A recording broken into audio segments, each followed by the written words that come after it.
All right. Hello, everyone. We'll get started now. On behalf of Engage Barrie, I wanted to welcome you to the Ward 2 All Candidates meeting. My name is James Karakis. I'm a volunteer with Engage Barrie. I'm joined by Anita Ford, who is another volunteer with Engage Barrie. Engage Barrie was formed to create an equitable community, to mobilize and empower people, and to build an engaged local democracy. To that end, we thank you, both candidates and community, for attending tonight's event. Before we begin, I'd like to acknowledge that our city sits on the traditional land of the Anishinaabe people. The Anishinaabe include the Odawa, Ojibwe, and Bodewadne nations, collectively known as the Three Fires Confederacy. This land is now home to many diverse First Nations, Inuit, and Métis peoples. As a settler, I'm grateful for the opportunity to work and live here and want to thank all generations of people who have taken care of this land for thousands of years. I also believe the contributions and historic importance of the Indigenous peoples must be connected to all of our commitments to work towards truth and reconciliation in this and all our communities. Thank you.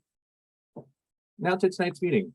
Tonight's meeting will be structured almost like a job interview. Each candidate will be given the opportunity to answer the same question. 3 questions have been provided ahead of time, and the rest will hopefully be generated by our audience tonight. Audience, if you do have a question, please type it into the Q&A tab, and Anita will add it to our queue. Each answer will be timed. When there are 30 seconds left in the available time, Anita will raise the hand emoji. This does not mean keep talking. Once the hand is lowered, your time is up. And if need be, I will interrupt the candidate during the answer. We will start with candidate introductions. Each candidate will be given 1.5 minutes, that's 90 seconds for those of you counting at home, to introduce themselves and give an overview of their campaign. From there, we'll move on to the questions. Each candidate will have 2.5 minutes to answer each question. We are recording tonight's session, and it will be posted on engagebarrie.com, where you will also find candidate profiles, information on how and when to vote, and so much more. To that note, candidates who are unable to appear this evening have been extended the opportunity to answer the questions in an offline fashion. Should we receive them, their answers will be posted alongside the recording of tonight's meeting. If nobody has any questions, let's proceed right away to the candidate profiles. We're going to go alphabetical order by last name, which I believe we'll start with you, Bob. So Bob, if you don't mind taking 1.5 minutes to introduce yourself and your campaign, that would be great. Good evening, everyone. I just wish we could actually do this in person. It'd be an awful lot more fun to do that. I spent over 30 years in the auto industry, which created a very strong work ethic in me and an ability to maintain very high standards, even when it came to pressure and pushback from management. I spent 5 years as the CEO and president of the Society St. Vincent de Paul, Toronto Central Council. It was a charity that did $8 million in work with the City of Toronto, running 11 homes and shelters for the city. I've worked with people who have been addicted to drugs, are in recovery, and people that were formerly homeless. I am basing my platform on 3 key things: common sense, respect for the taxpayer, and building affordable and sustainable housing. Common sense is not something that everyone has, but it is something that you gain by work and life experience. I've been disappointed with the level of representation in Ward 2. Sometimes it's been non-existent, and I've been getting that feedback from people I've been talking to also. A councillor should be responsive to his constituents, whether or not you like their opinions, whether or not you can answer a question or even be able to do something about an issue. You should be getting back to people either with a phone call or an email. Our city is at a crucial point right now where we need affordable and sustainable housing. This housing needs to be built quickly to meet the needs of the homeless, people that have lost shelter, people who are on low income, whether social assistance or on ODSP, and also those people that are low wage earners who are earning below the standard of at least a living wage of $19 an hour within Simcoe County. Thanks, Bob. Thank you.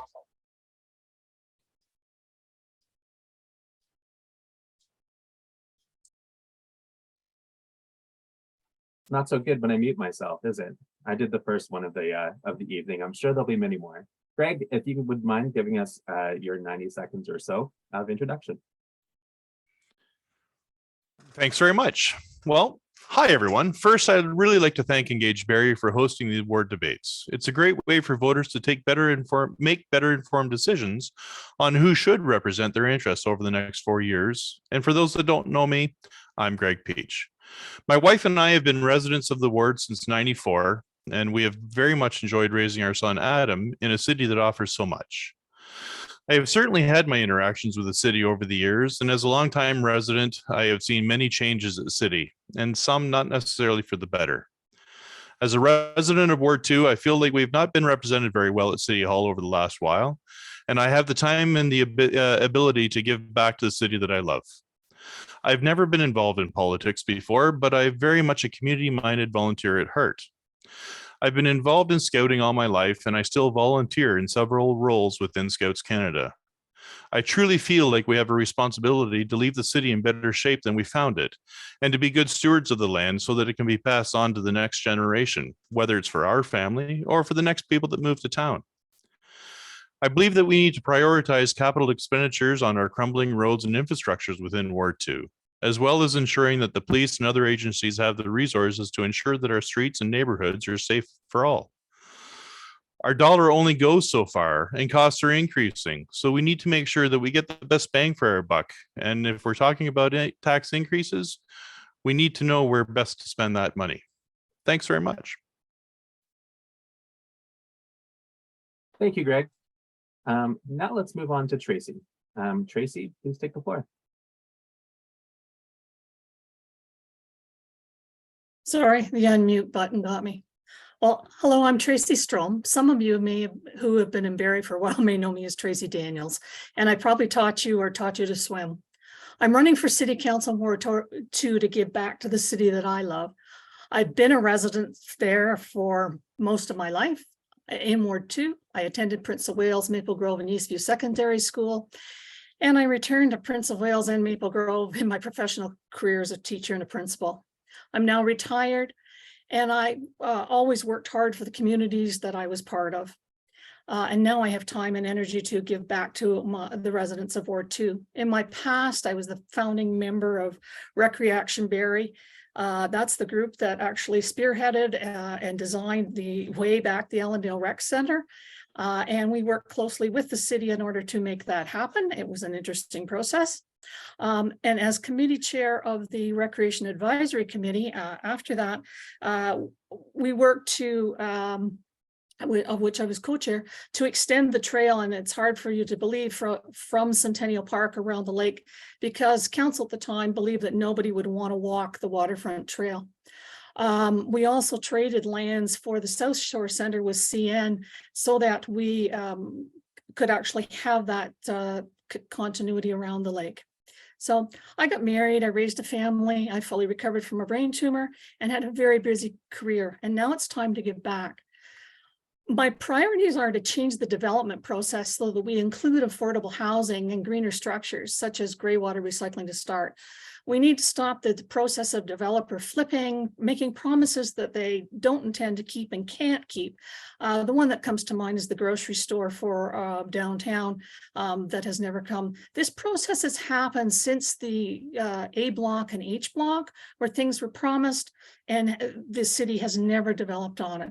Our downtown needs some work.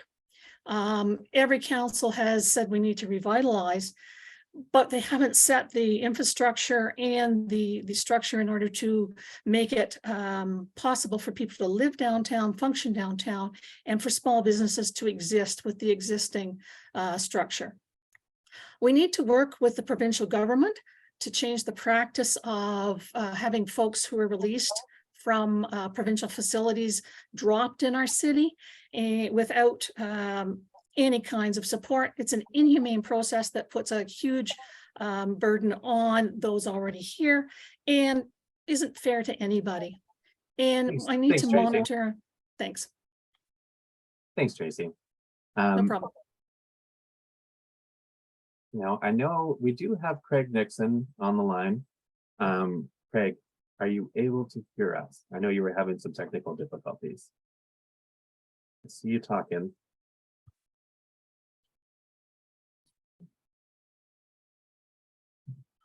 It's too bad. Unfortunately, we won't be able to hear from Craig.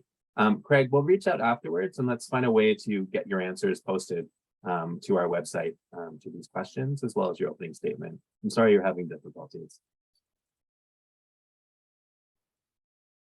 That's going to move us into our first question. This is the first of 3 prepared questions, and it's on the topic of housing. Access to affordable quality housing is a fundamental human right, which affects our physical and mental health, prosperity, and community. The final report of the City of Barrie's Housing Affordability Task Force has given us a blueprint of how to tackle the housing crisis. Which of these recommendations would you prioritize?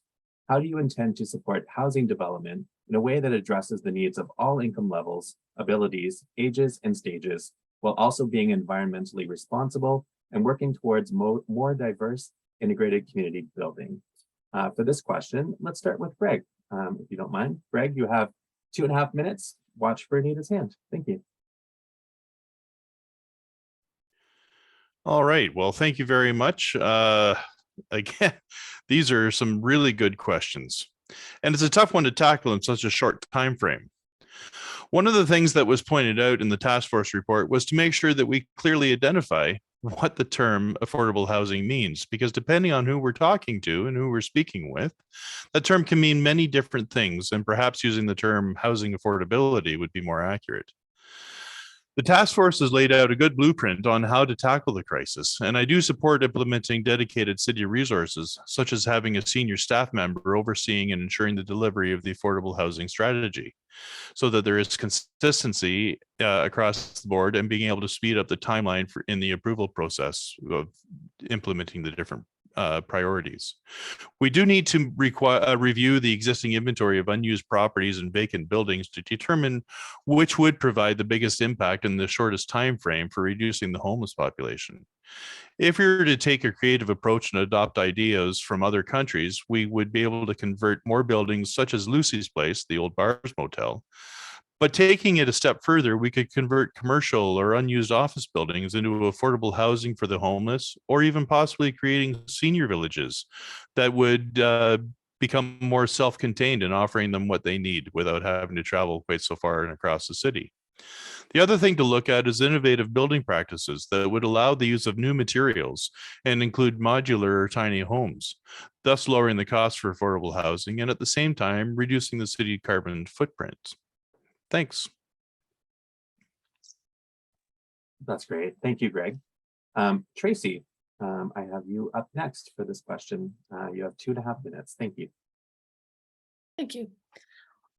I support looking at using both the unused commercial and institutional lands for housing, but I do think we need to go one step further and require that all new and renovated developments of over a certain size, I'm thinking 20 units, include at least 10% of their property for assisted or geared to income or affordable housing, administered by an agency such as the Barrie Housing Authority. We also need to make sure that our overall development plans include incentives and requirements for services back to the grocery stores and pharmacies to serve the local walking populations. You know, we often put affordable housing in places where taking a bus to get food is a major expense. So for that family over time, we need to think of those things. It's hard to be a green community if you have to drive to get all your basic necessities. Thank you. Thank you, Tracy. Next up will be Bob. Bob, if you don't mind, you have 2.5 minutes. The Housing Affordability Task Force report came out in 2021. In my opinion, these recommendations are 10 years too late. we have two issues in the city of Barrie. The first issue is affordable housing for low income working people, those on social assistance or ODSP. The second issue we have is housing affordability for working families and individuals looking to buy or to rent in Barrie. I would prioritize building affordable housing, urging developers to actually redevelop existing lands. A very good example is take a drive up Bayfield, go down to Mapleview. What do you see? Big box stores, wasted real estate, parking lots, but no housing on the main streets. A new development would entail having retail and office space on the first floor, the ground level, with housing built on top about probably 3 to 4 stories. I would mandate that 10% of all new rental units must be priced based on the individual's annual gross income. And those rents would have to fall in to basically no more than 30% of that person's gross annual income. Housing also should be built to reduce environmental impact. By doing this, we would simplify construction by doing slab on grade, modular housing built from sustainable wood materials, anywhere from about 4 to 6 stories. Using and pouring concrete, digging foundations is very intensive and time consuming. We need to build housing much faster, housing in months and not years. Thank you. Thank you, Bob. Now, before we move on to the next question, I wanted to remind the audience that if you do have questions for our candidates, feel free to type them in the Q&A section of Zoom, and we will add those to the queue. Our next question is under the topic of youth. What plans do you have for attracting and retaining more young people to and in our city, including plans for ensuring a more inclusive, vibrant, and sustainable environment for them? How will you attract the quality and well-paying employment opportunities to help give a more secure future? And what programs and services can the city provide to help them build their skills and support young entrepreneurship? Young people meaning people in their late teens, 20s, early 30s. Tracy, let's start with you on this question. You'll have 2.5 minutes. Great, thank you. Retaining a workforce in Barrie is difficult at the present time. As we've been through, housing is not affordable for anybody trying to establish a household. Those in their 30s and 40s and 20s, if they can, are moving out of Barrie because much of the work can now be carried out from home, and their profession, they cannot afford to live and have any type of lifestyle that they desire. We need to look at creating houses that for families that also support the infrastructure of internet, as Craig's finding out tonight. He can't seem to connect. And we also need to look at some creative solutions. I've just become aware of a program in the city of Sudbury that has developed a very innovative project that provides 3 months rent for young entrepreneurs that can encourage pop-up enterprises in unused rental space in their CBD, Central Business District, sorry. This has made the downtown look rejuvenated. The entrepreneur gets to try out a business idea without a lease and find out what being an entrepreneur is all about because of the use of mentors.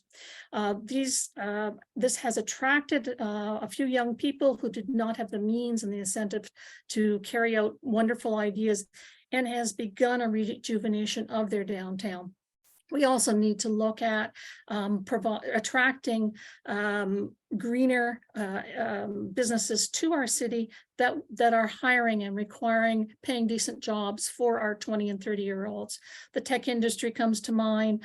We have the computer processing folks in the South End, but again, they are not very labor intensive.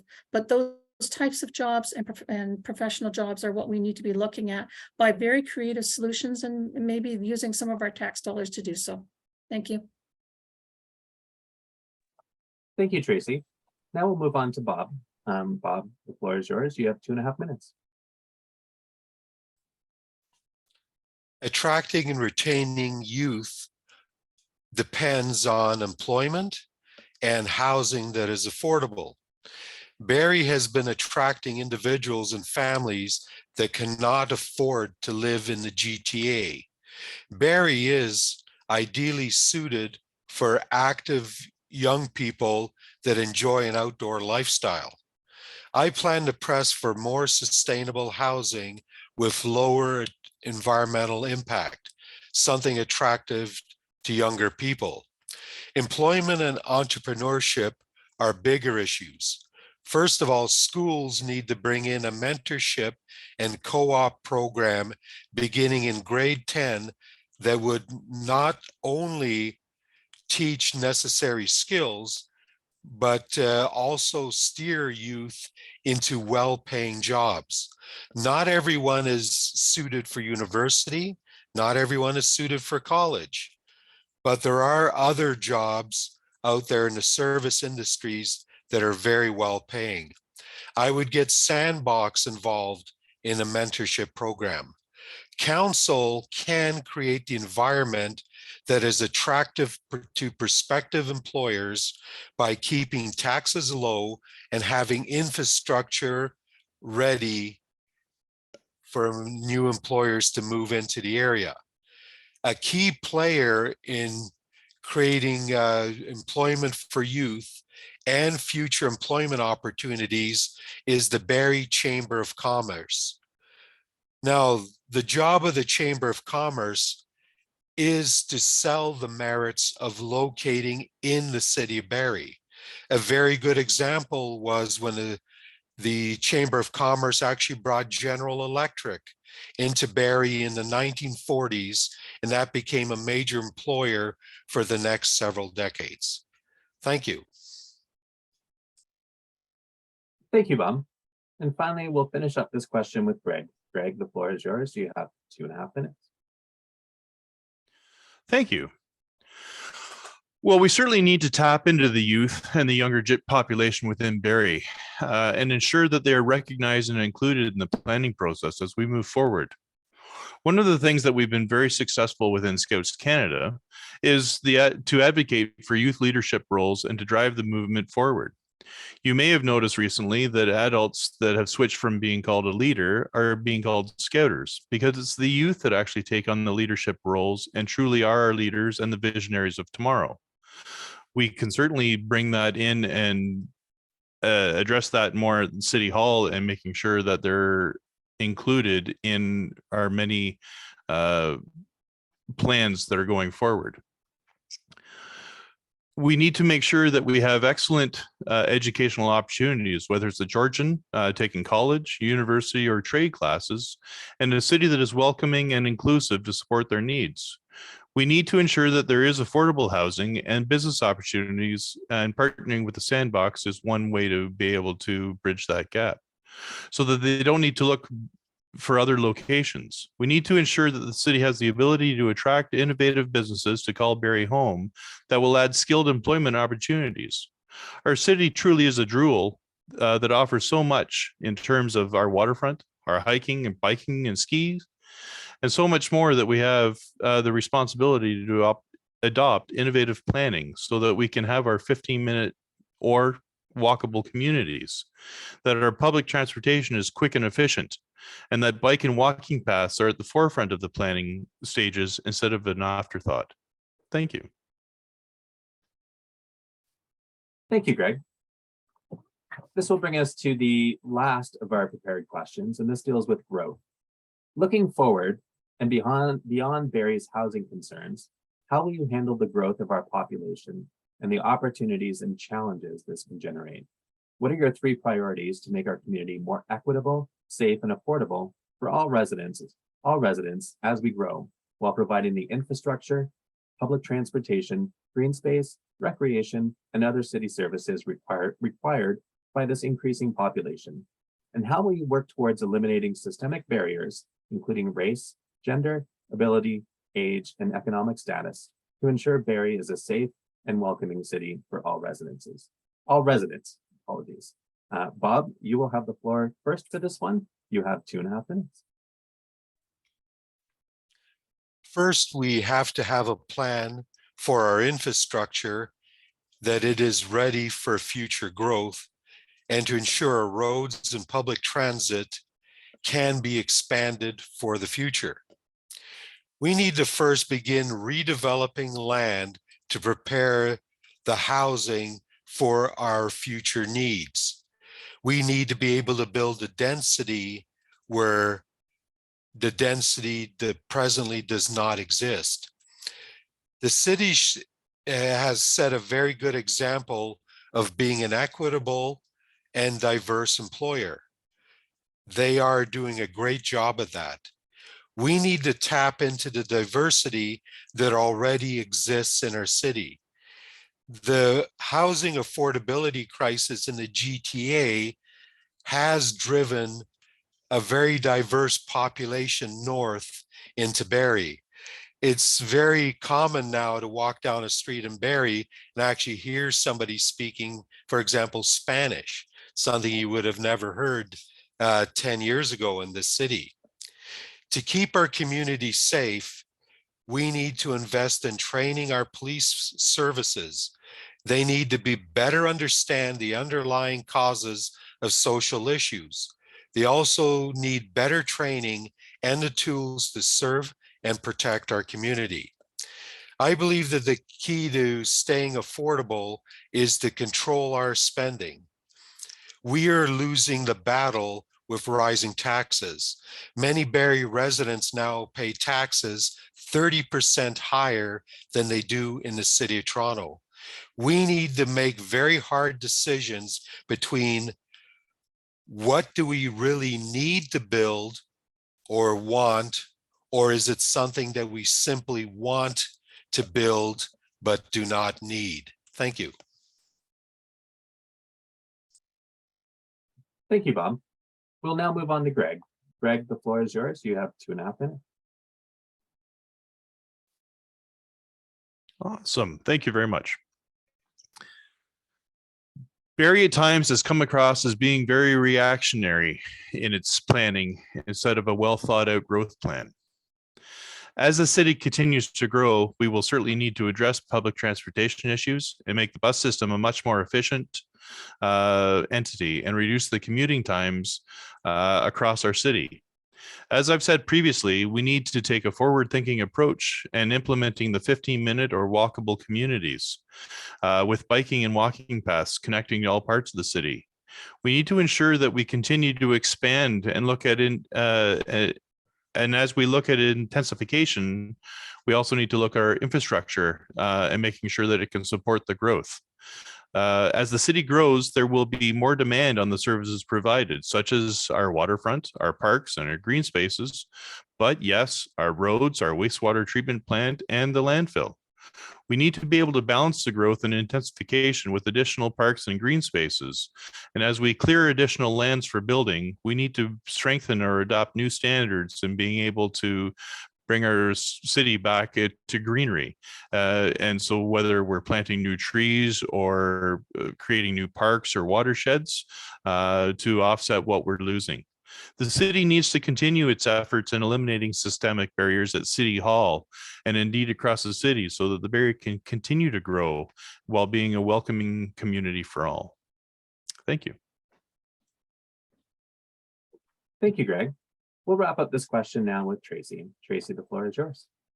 Well, as previously stated, we need to work with the provincial government to stop the practice of releasing vulnerable people with no familial or financial supports in our city. There's no support or planning for the next stages of their lives. And the definition of insanity is always being to keep doing the same thing over and over and expecting different results. Our agencies have worked hard to help make our downtown usable and safe. And I would like to explore the creation of small, single, self-contained housing units akin to a small university residence with service and supervision to give these folks an opportunity to have a life which they're proud. My next one is to, as I've previously stated, require all new and renovated developments of over 20 units to have 10% of their housing administered by somebody like Barrie Housing for affordable units, and the removal of systematic barriers that must be the lens for every policy and every procedure in the city. And we need to really tap our citizens through the reestablishment of citizen advisory committees that don't just look at one group for answers that are directly at the decision-making table and advisory table. And this is why, if elected, I will regularly listen and have contact with all members of the community. I have a background in restorative justice. I also have a background in working with bridges out of poverty. So, those sorts of being truly involved, not being peripherally involved, are important in order to make our city the fabulous place that it should be. Thank you. Thank you, Tracy. That brings us to the end of our prepared questions. We'll now move on to audience questions. Just a reminder to members of our community in the audience, you can pop your question into the Q&A tab and we'll add it to the queue. Our first audience question is this: will you commit to advocating for a fair wage policy that would require the city and its contractors to pay fair wages, comparable to union level wages, to its workers? For this question, we will start with Craig. Greg, the floor is yours. You have 2.5 minutes. Thank you. So, yes, when we're talking about fair wages, we absolutely need to make sure that we're bridging the gap, that we're being equitable in what we're doing. Should it be exactly the same as somebody that's unionized? I don't know that. I don't know where the background is coming from, but we all need living wages. As somebody that has worked at minimum wage jobs in the past, it is extremely frustrating to be able to pay your bills at the end of the month.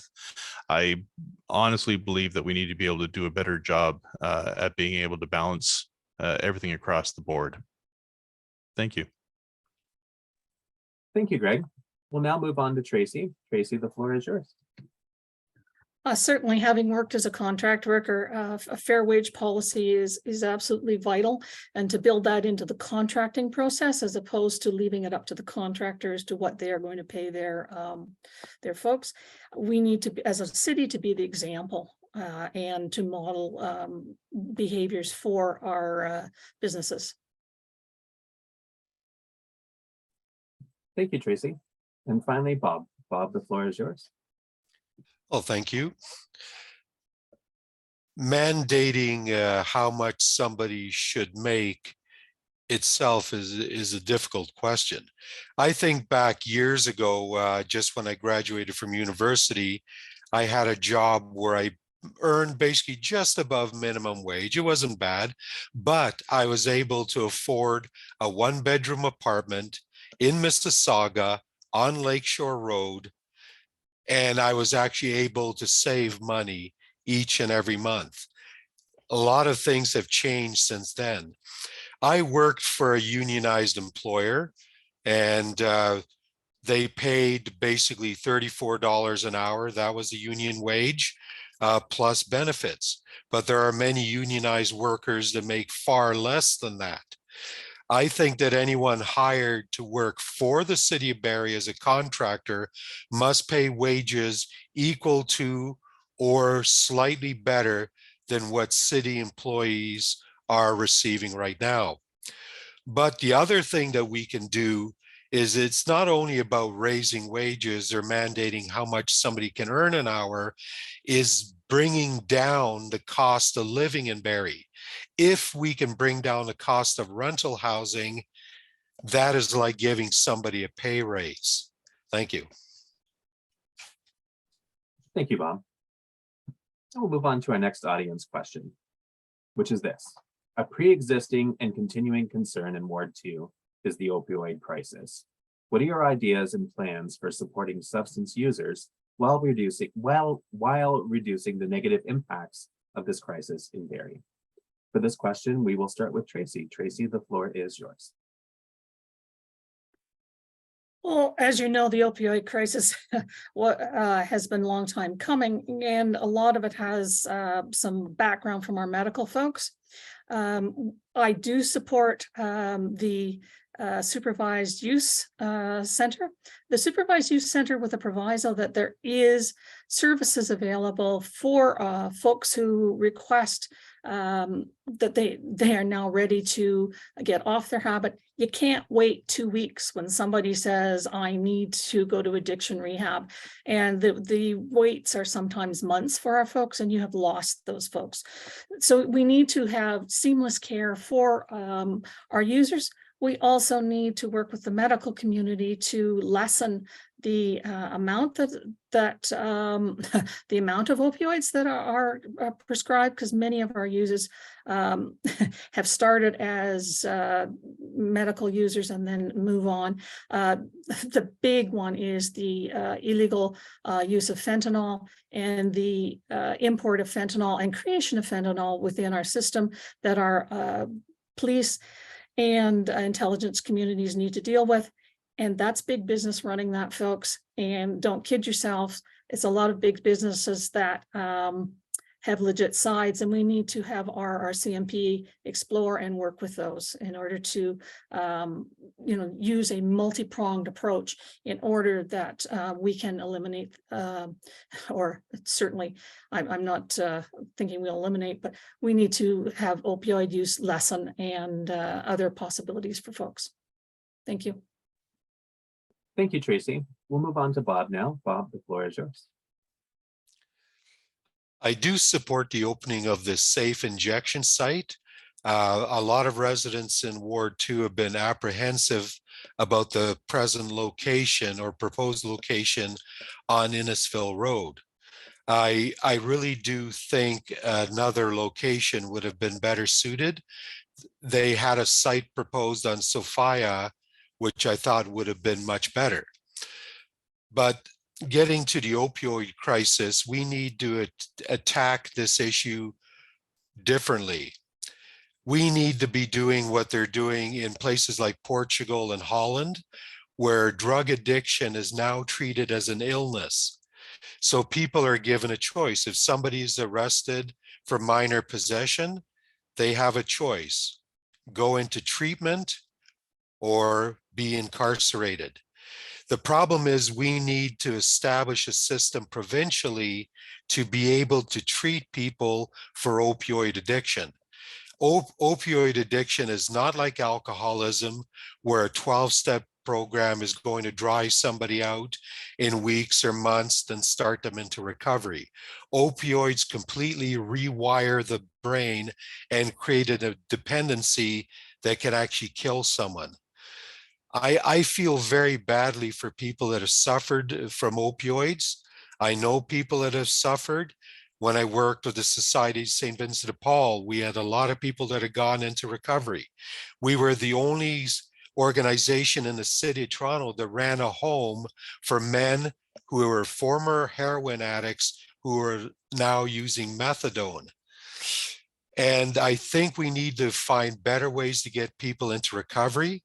We could do this with the city and the county by creating a group home structure where they can immediately go into a group home, live under supervised circumstances, awaiting a spot in recovery program. We really need to help people and save lives. Thank you. Thank you, Bob. Now we'll move on to Greg. Greg, the floor is yours. Thank you. The opioid crisis has certainly come to the forefront, and it certainly has been magnified over our recent pandemic, where services have been hard to come by. When we're looking at safe injection sites, yes, I believe that it is a very good step forward and we should be supporting that. I have certainly talked to people that live in the area, and they're not necessarily concerned about the location of the safe injection site. They're concerned about the people that are around it that aren't actually availing themselves of it, or the pop-up stuff that's happening around it, like the tent cities, like actually, and it's the refuge, it's the waste that goes along with it. But we need to be able to tackle it wholeheartedly. We need to be able to offer those support services. We need to be able to connect with the county, the province, and federal support systems to make sure that the money that is being provided is actually getting to the right areas. Yes, Tracy and Bob have very good points. It does certainly rewire the brain. It isn't like alcoholism, and we need to be able to offer those steps rapidly to those that require it. Because if they are willing to take those steps as good citizens, we should be able to help them do that.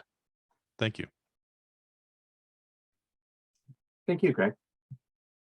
We'll move on to the next audience question now. And here it is. What made you decide to run for Ward 2? And why is this ward so important to you and to the city? For this question, we'll start with Bob. Bob, the floor is yours. Thank you.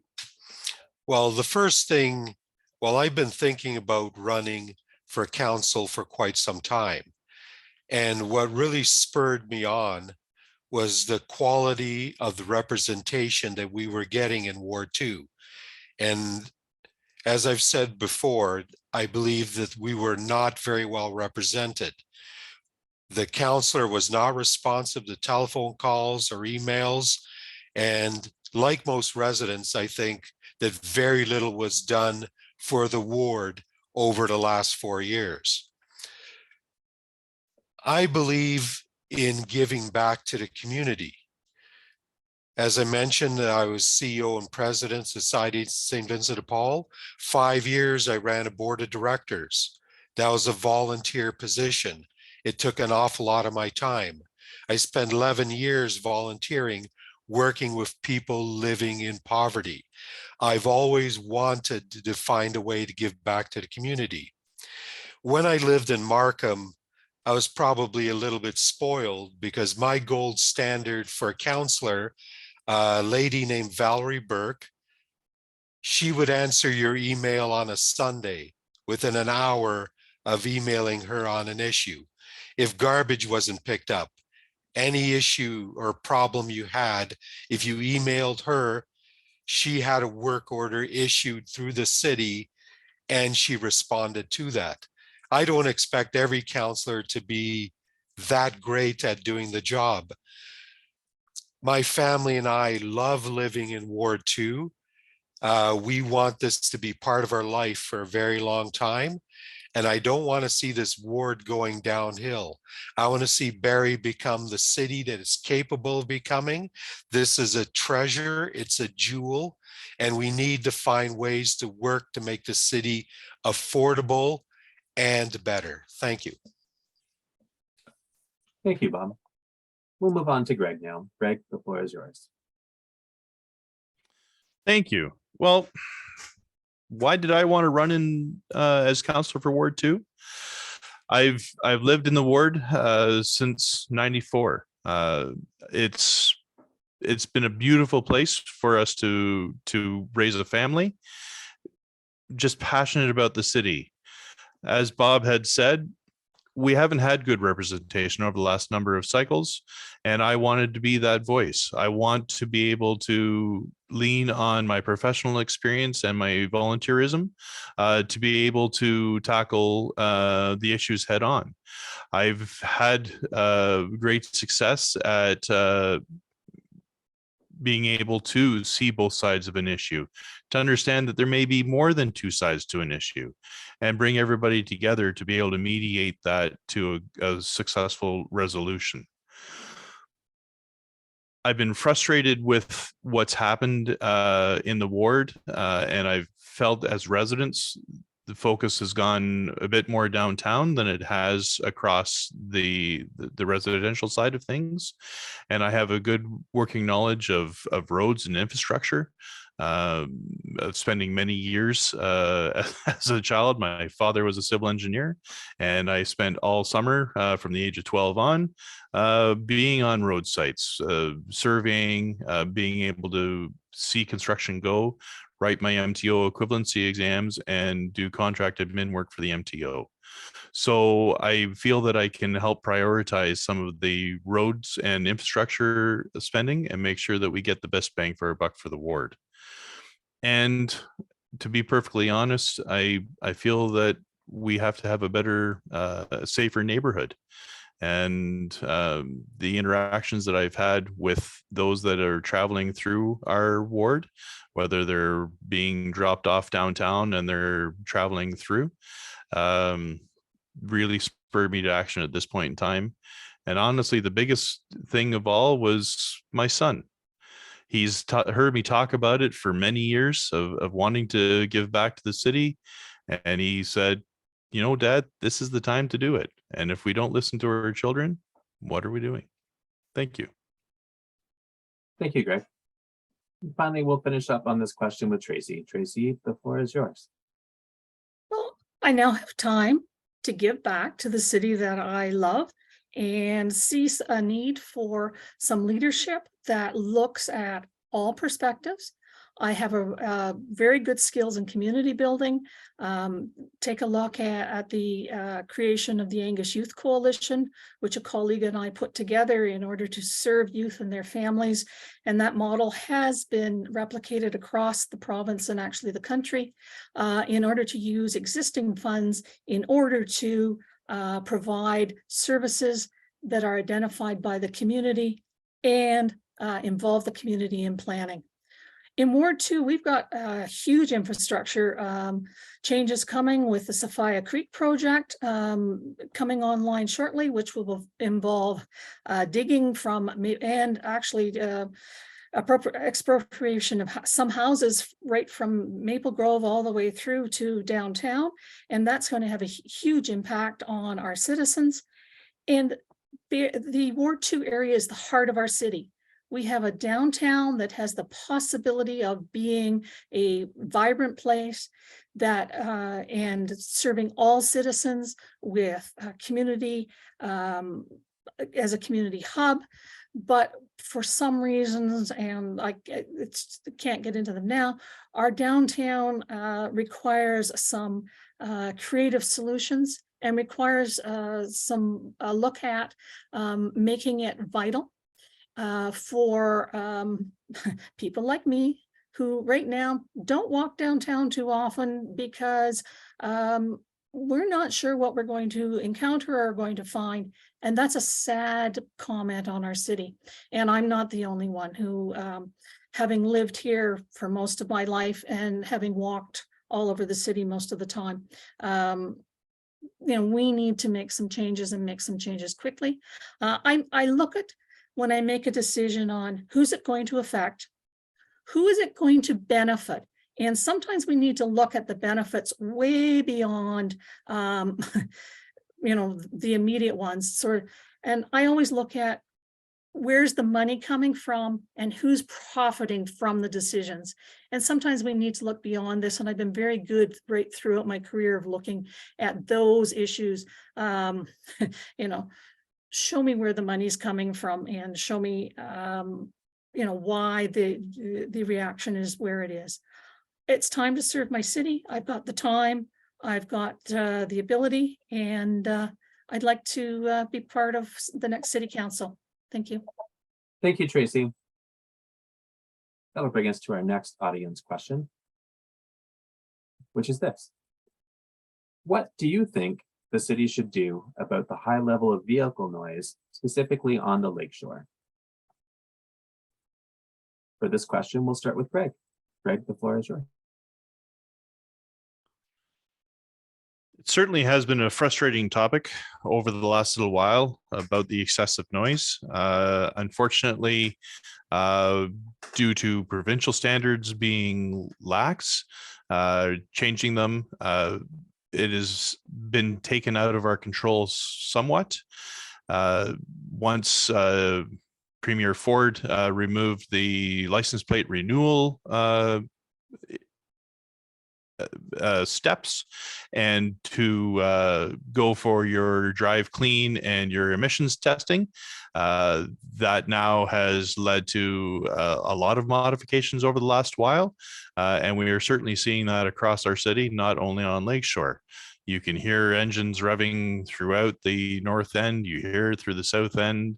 You don't have to go very far in social media to see all the posts talking about it. But what we can certainly do is follow the rules that are already mandated through the police and through the noise bylaws, and hopefully step up targeted enforcement to reduce this issue. It is going to be a long time coming to be able to do that, but I think that it is certainly needed. Thank you. Thank you, Greg. Tracy, the question is now put to you, and the floor is yours.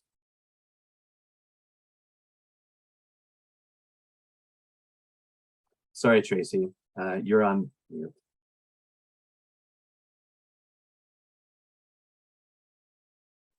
Thank you. Greg, you took a lot of the words right out of my mouth in that. The change in licensing has really affected the ability of mechanics to take a look at. I mean, not that they won't modify them after they have their inspection done, but we also need to support our police and enforcement, and also advocate with the provincial government for the ability for police officers to have just cause to stop and look at modifications on vehicles, and make our penalties for street racing even more robust. That you'll find there are a lot of meetups in town of the muscle cars and the cars with noisy mufflers in order to run around the parking lots late at night. And we need to put an end to that one. Thank you. Thanks, Tracy. We'll now move on to you, Bob. The floor is yours. Thank you. This is probably one of the top issues that you hear about in Ward 2 and the rest of the city of Barrie. Even when we had the Drive Clean program, there were a lot of garages that could actually cheat the system and still get cars a pass. But anyway, part of the problem within the city, other places, is catalytic converters are being removed and sold simply because people need cash.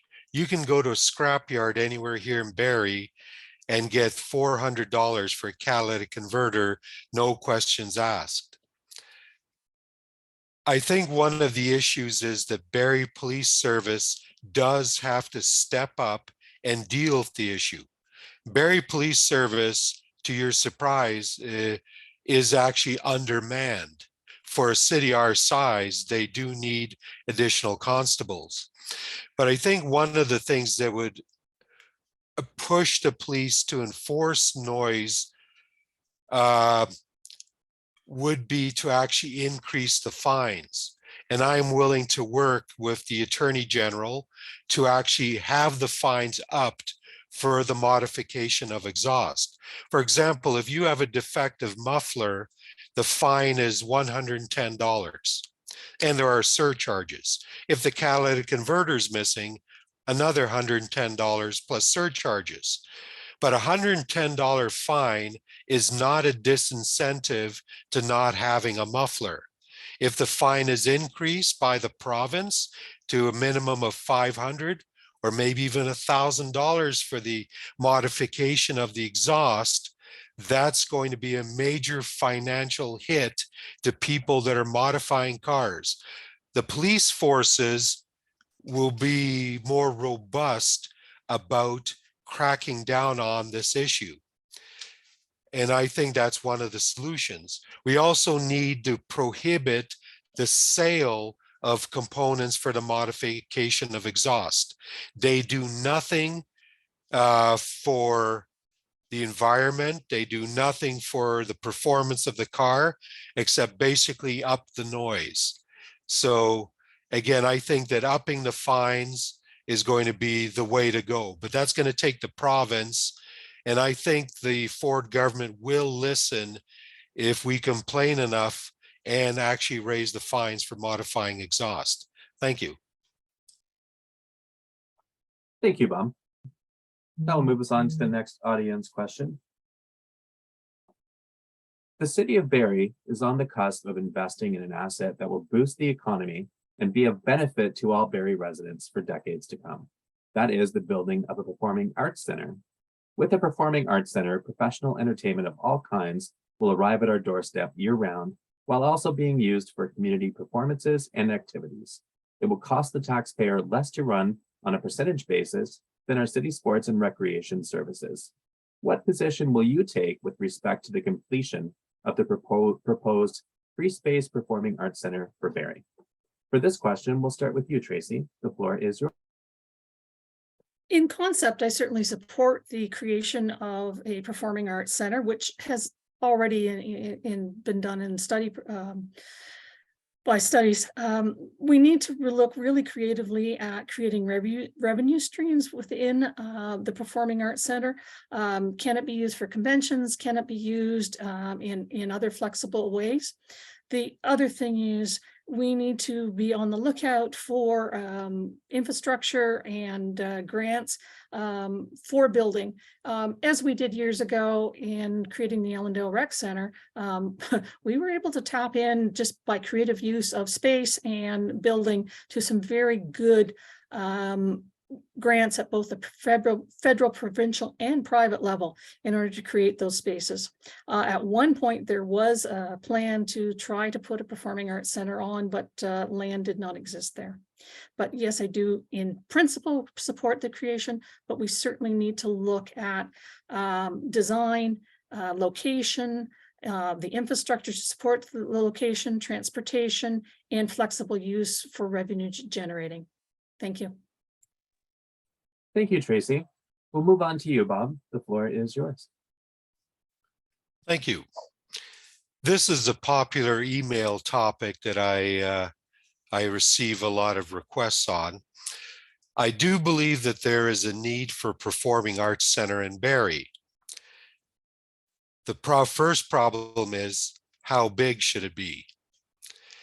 I believe that a performing arts center that is approximately 4 to a maximum of 500 seats would best suit the city.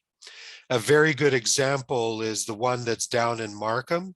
It's called the Flato Theater, and Flato seems like a very odd name, but that's actually the commercial sponsor.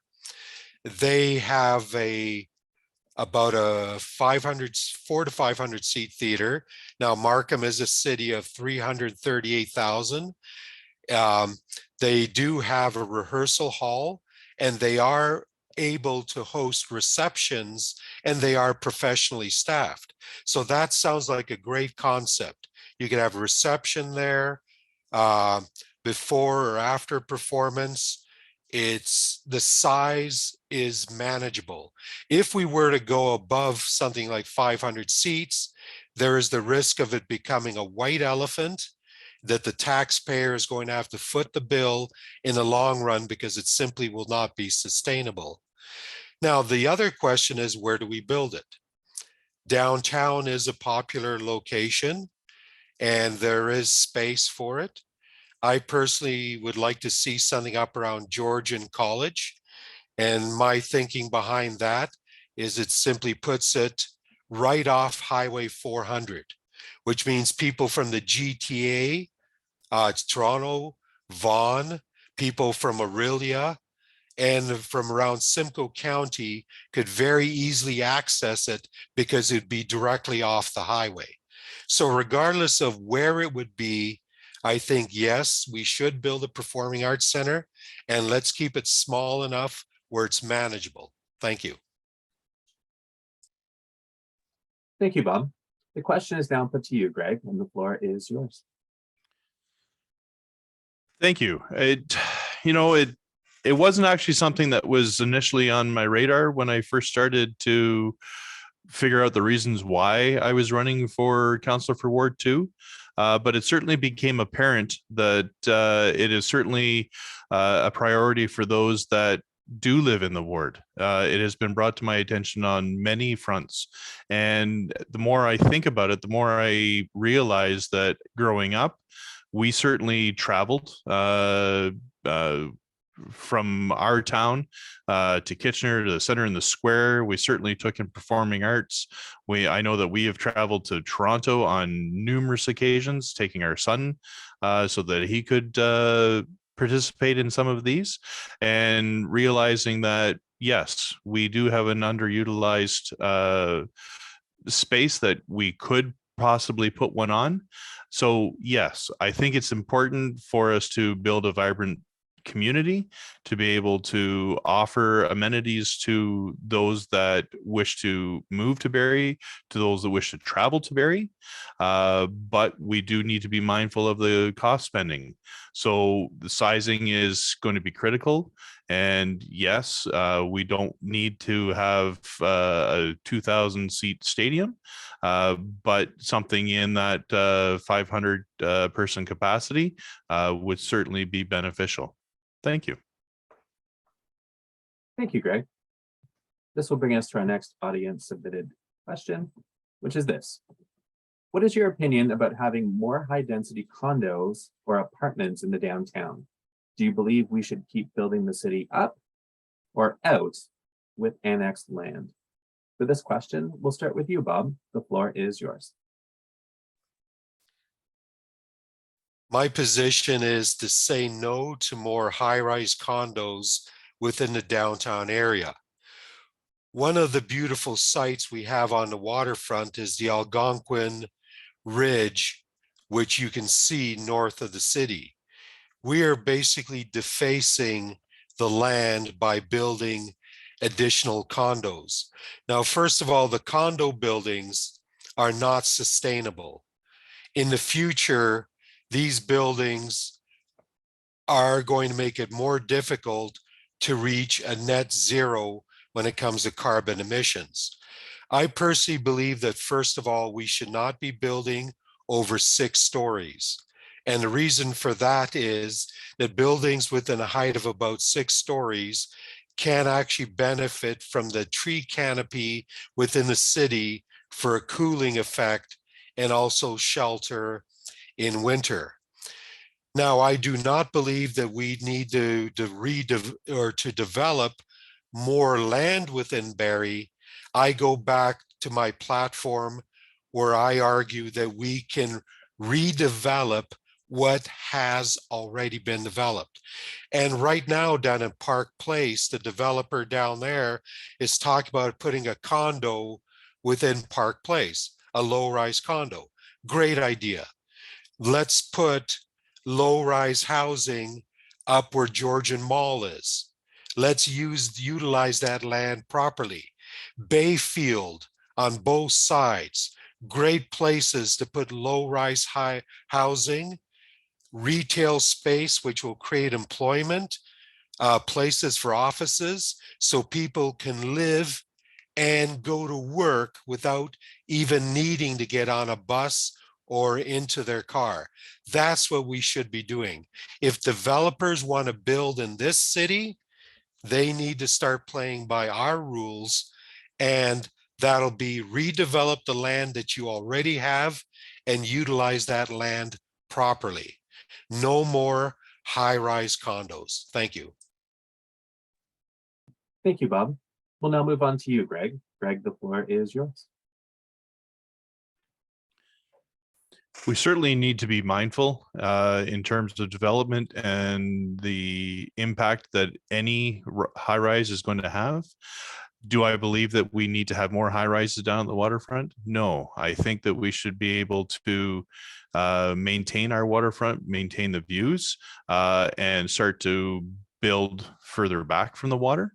But in terms of intensification, in terms of being able to offer resources and living accommodations for all, we do need to limit high rises close to the waterfront, immediately adjacent to the waterfront, and have them go higher further back.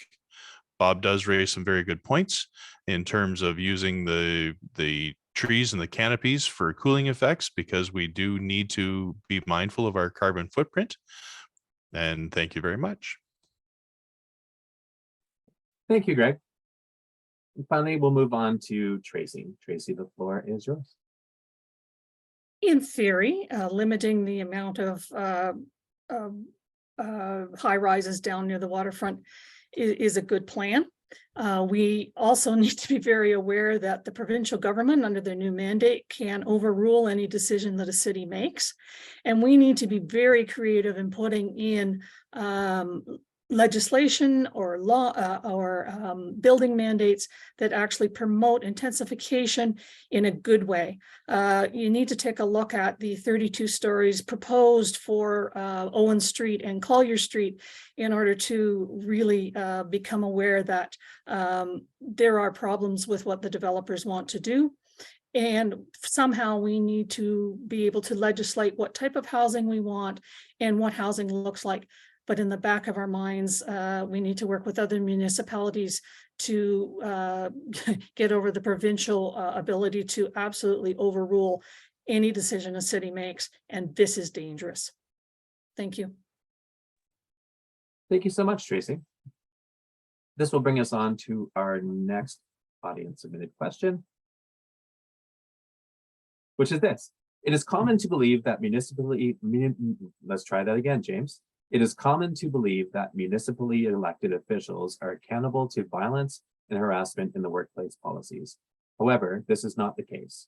In addition to the maximum consequence for egregious acts of harassment is a 3-month suspension without pay. A bill called Stopping Harassment and Abuse by Local Leaders Act was brought forward to introduce provincial legislation that would deter municipal councillors and board members from engaging in harassment by holding them to account for their actions, but it was not passed before the provincial election. It has since been reintroduced as Bill 5. Do you support this bill? And if elected, what would you do to support it? For this question, we'll start with you, Greg. The floor is yours. Thank you. It's actually sad to have to go to this level.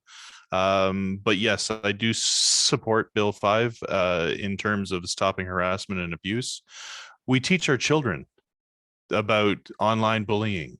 We teach our children to grow up with respect, to treat others with respect.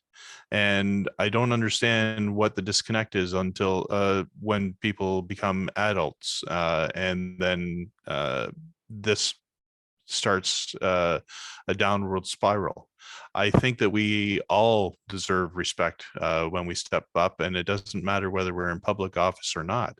We just need, as a society, need to adopt our common values of, treat everyone with respect and you'll be treated with respect. So yes, I do support Bill 5. Thank you. Thank you, Greg. We'll move on to Tracy. Tracy, the floor is yours. I certainly do also support Bill 5, the same as I support the legislation that limits the harassment in the workplace for everyone. Where we get into trouble is that Bill 5 doesn't look at elected officials being harassed and the continued harassment, and there probably needs to be something built into that so that there are consequences for outright harassment for all of our citizens, that it should encompass everyone. Thank you. Thank you, Tracy. And finally, Bob, we'll finish up with you. The floor is yours. Thank you.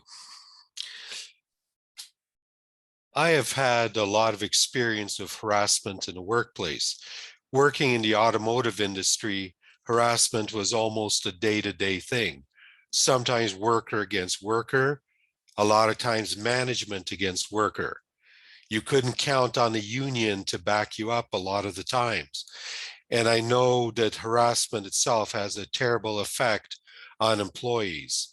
You know, I've seen management berate others' management in front of employees, and it's something that's really terrible to witness. So I do support Bill 5. I think that every counselor should treat people with respect. The people who work for the city of Barrie are great employees. They do their job well. They deserve a safe workplace, free of harassment from anyone. And again, the counselor or anyone in authority should not be harassing anyone else. We need to treat each other with respect. I know, especially, there's a lot of people that like to yell and scream at counselors, harass them, you know, keyboard warriors. We hear about stuff like that. But we have to set the stage for behavior. So as counselors, we need to set an example for how we behave ourselves in front of city employees and the public. Thank you. Thank you, Bob. That'll bring us to our next audience question. Are candidates doing okay? We're on a, not so much a marathon, but a good stretch here. You're good to continue? Excellent. Our next audience question is this. If elected, what would be the biggest goal you would hope to accomplish within your first term? How would you like to leave your legacy on this amazing city? For this question, we'll start with you, Tracy. The floor is yours.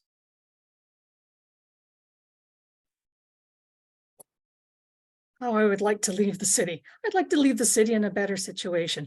That's a very trite statement, but I would like to begin to work at revitalizing our downtown by working on some long-term solutions for our homeless population, to have some stimulus for increasing businesses and the type of businesses downtown, and also to look at the whole ward as far as housing and the type of housing and infrastructure that goes into our city. You know, the one being Sophia Creek, but there are other water projects coming fast and furiously that will directly affect our ward, and we need to do the best for our citizens in that case. Thank you. Thank you, Tracy. We'll now move on to Bob. Bob, the question is yours. Well, there's an awful lot that I would like to get done, but let's start with some of the biggest complaints. Let's try to deal with the noise issue, number one. See if we can get the fines upped for illegal modification of exhaust or for improper exhaust systems on vehicles. Let's try to get the potholes filled a lot faster. In fact, instead of filling the potholes, which is not working anywhere in Ward 2, let's move up the schedule for repaving a lot of the roads. Walking around the ward, I could not believe the condition of a lot of the streets. People living in Ward 2 should be screaming at the city. No, not screaming at the city, screaming at their counselor for the condition that the roads are in right now. A legacy that I would like to leave also is getting affordable housing built a lot quicker. And I really do believe that we can build housing, slab on grade, modular housing. The city of Barrie failed to do this on the old fire hall lands. It seemed like we were going to get some sort of affordable housing, and then they found every excuse in a book for not to build it. And I can find ways to make a project like that go through. We may have grand dreams as counselors, but let's get some very small things done that improve life for residents. One of the things I hear about from seniors a lot, what about snow removal? And I know in my area of the ward, the city snow plows cannot clear the sidewalks. They cannot do it on a second pass. There's seniors walking with their walkers out on the streets because the sidewalks are icy and impassable. We've got to find a better way to deal with snow, which is a major part of our life here in Barrie. Maybe we can create a program utilizing the homeless, people that have been released from prison, who will work for social credits and be able to go into areas and remove some of that snow. If the machines can't do it, it needs to be done with shovels. Thank you. Thank you, Bob. And finally, Greg, the floor is yours. Thank you. To be perfectly honest, what I really want to get in place right away is to be able to set up a direct communication with the people of Ward 2 to make sure that everyone feels connected again, so that we can set up town halls, so that we can set up communication, so that those that are in the ward that have knowledge on some of the topics that we need to tackle feel confident and comfortable in being able to share their ideas. Being able to hold council accountable and be able to relay that information back is critical. The other thing that I actually really want to tackle when we're talking about alternative housing is to look at how we can bring some of the underutilized buildings in Ward 2 area to incorporate senior living, to be able to bring whether it's hearing hearing aid places or senior centers where that they can go without having to always travel up to the hospital. There's very little downtown for our seniors to be able to access services. So bring the services to them, to their local areas, and make their lives that much easier. Thank you. Thank you, Greg. This will bring us to another audience submitted question, which is this. Given that the city of Barrie has declared a climate emergency in 2019, what specific climate action policy will you champion that will have an immediate impact on reducing greenhouse gas emissions within our city operations? For this question, we will start with Bob. Thank you. This itself is a very difficult question. What can we do? We're at the point right now where this next council is in a position of making some very major decisions. Now, first of all, are we going to continue to allow new housing to be built within the city of Barrie that is heated by natural gas? Or are we going to mandate that by, let's say, or we'll just pick a date, January 1st, 2025, that all new housing must be heated by electricity only, the most expensive way to heat a home? Those are types of decisions we will have to make. Building of high-rise condos. The least efficient building that you can build is covered in glass, and that's a condo. If we're going to build, if we want to lower our carbon footprint, we have to look at the way we are now building within the city of Barrie.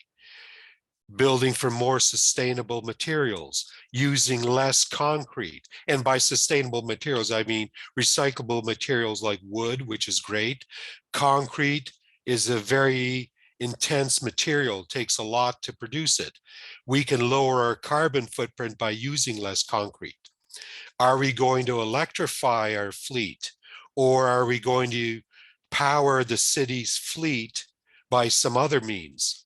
And I'd like to plug a mayoral candidate up in the township of South Algonquin, Barney Baker, who has proposed that a minister of energy in Ottawa that the town of Whitney could actually generate its own hydrogen with a small scale hydroelectric project.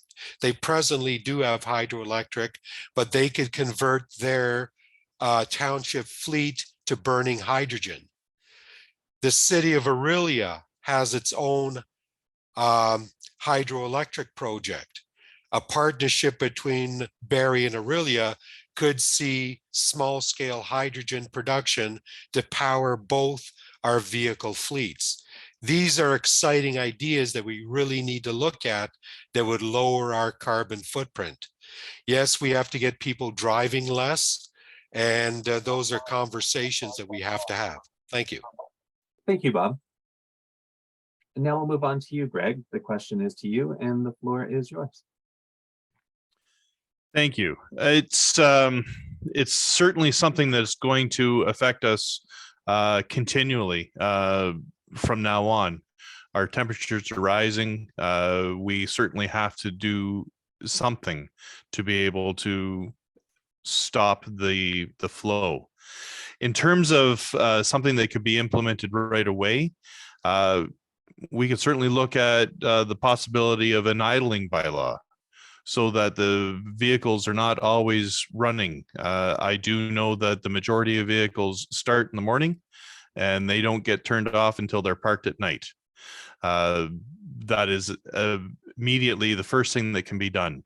Yes, we can look at alternative fueling systems, whether it is electric vehicles or some other means, but to get right off the start, we could do the idling. The city has been extremely proactive in the past, changing over the street lights so that we reduce less energy.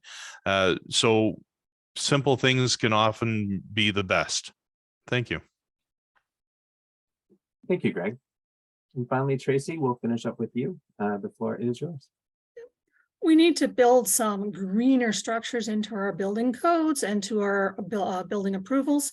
The inclusion of electric vehicle charging stations within all new developments and all retrofitted developments needs to be a priority, and it could probably even be in our housing stock. The other thing is to look at how we are processing gray water in this city and our requirements for gray water reuse.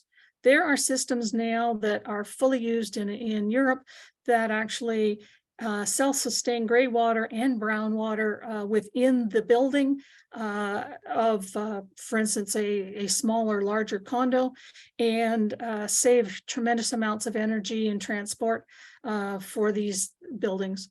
We need to very carefully look at our inclusion of geothermal heat on large structures and eventually smaller ones.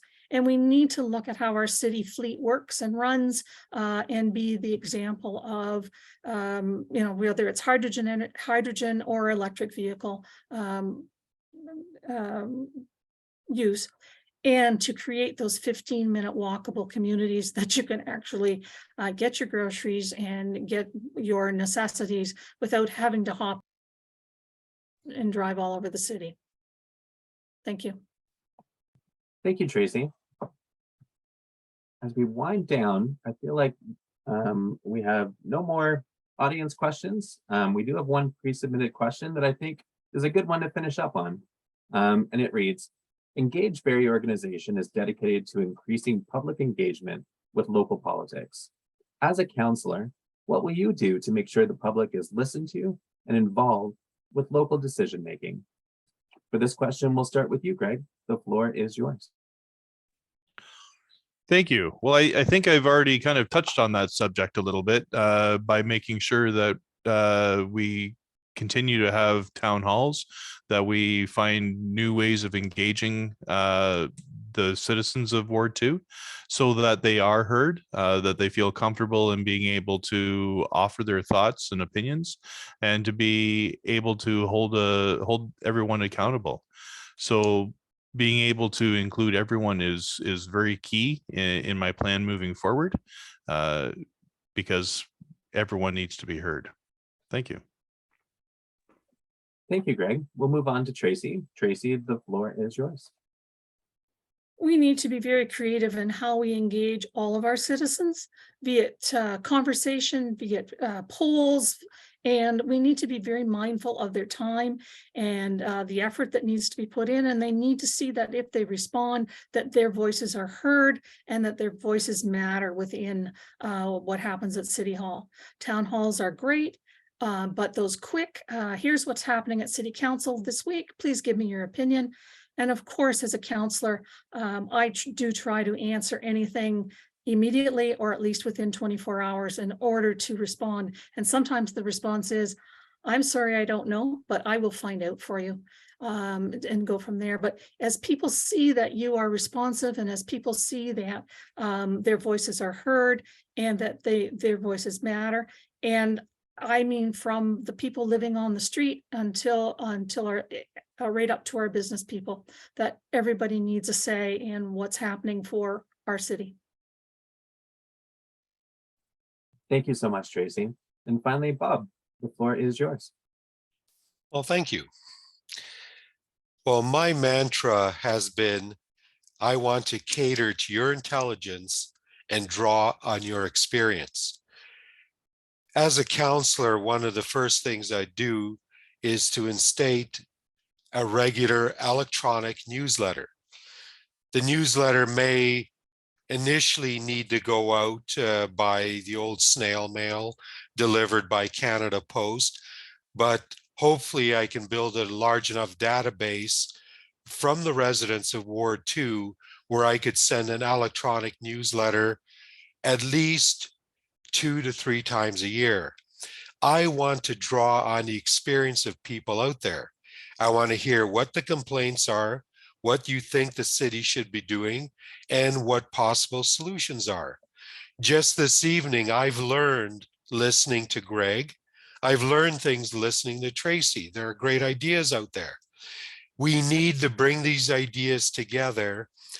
And my job as counselor is to take the best of those ideas, bring them to council, and try to move the city forward. In this world, we're all connected. There's no excuse for not answering an email. Most people have this thing in their pocket or, at home.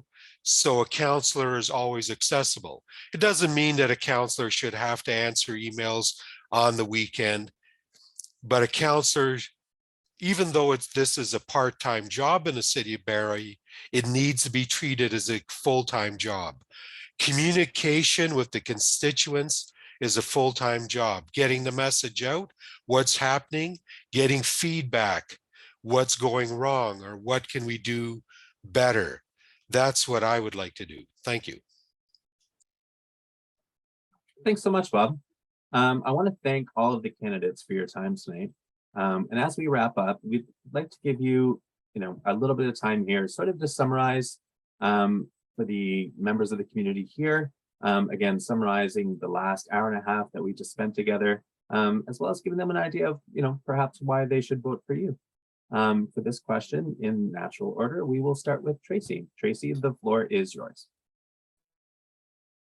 Well, first, thank you for putting this on. It's a lot of work, I know. I would like to represent the citizens of Ward 2 at Barrie City Council. I feel I have the depth and breadth of experience and also a little bit of history in my background on the city in order to make our city a safe and sustainable environment for people to retire, to raise their children, and to visit as citizens. We haven't even mentioned tourism tonight, and we miss a lot of our tourist dollars just by not having a city that people see as a tourist spot, except for those people that come on to Lakeshore Drive in the park on the summer weekends. I also am very good at researching, at making decisions, at looking at from all different perspectives, at what's the problem or what's the solution and who does it affect. I may not be as quick as some at making a decision, but it's always well thought out and always looks at what benefits the most people and what benefits everybody else.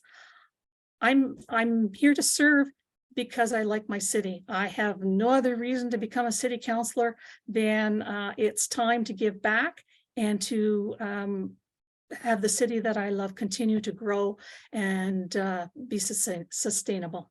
Thank you. Thank you, Tracy. Now we'll move to Bob. Bob, the floor is yours. Thank you. All my life, I've been a man that has worked very hard. Long hours, starting early, finishing late. Well, I'm here to give back to the city of Barrie. I'm here to give back to you as the residents, and I'm also here to work hard for you. I may have not lived here as long as some of the other candidates. I've only lived here full time since 2017. Barrie actually has been part of my life for well over 20 years.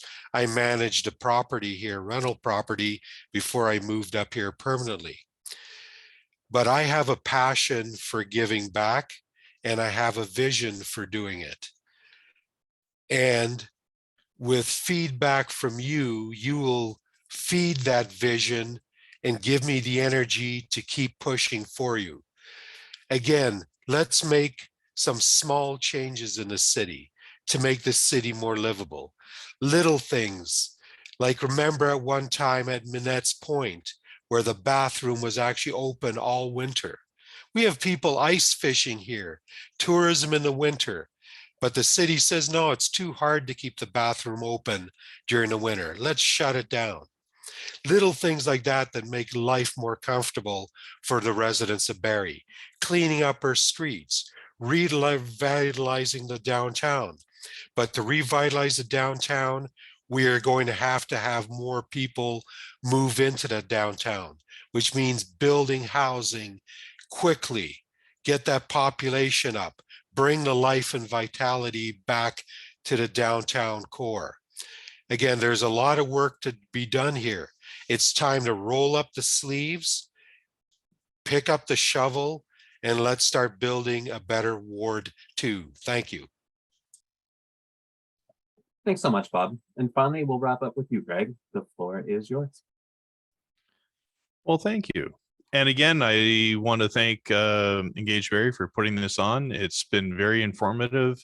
And if anything, I realize that the voters of Ward 2 have a tough decision to make. You have some very good candidates, and I'm not sure that I can tell you how I stand out from others, but the passion that I have for the city and the willingness to give back is the same as the other candidates that are here. I truly feel that this is the right time for me to step forward and be a part of city council. I've always felt that if you want to be a part of the solution, that you need to stand up to the plate. I want to bring some honesty and integrity back to City Hall. It's one of the things that I've always stood for, and I kind of joke about it, but I've said 3 oaths in my lifetime. I've said one to scouting, I've said one to my country because I served for 5 years, and I have said one to my wife. I have not broken any of them, nor do I intend to. Thanks very much. Thank you so much, Greg. And with that, that will bring our Ward 2 candidates meeting to a close. On behalf of myself and Anita and the rest of Engage Barrie, I want to thank you candidates and you community for participating in your democracy in this way. I hope everybody found it informative and I hope it will allow the community to make an informed choice. Please refer to engagebarrie.org, not .com as I've been told, engagebarrie.org in the coming days, where we'll put up the details from this candidates meeting along with any other questions and answers that were submitted. Also, again, as I mentioned, you'll find information on the upcoming election, how to vote, where to vote, etc.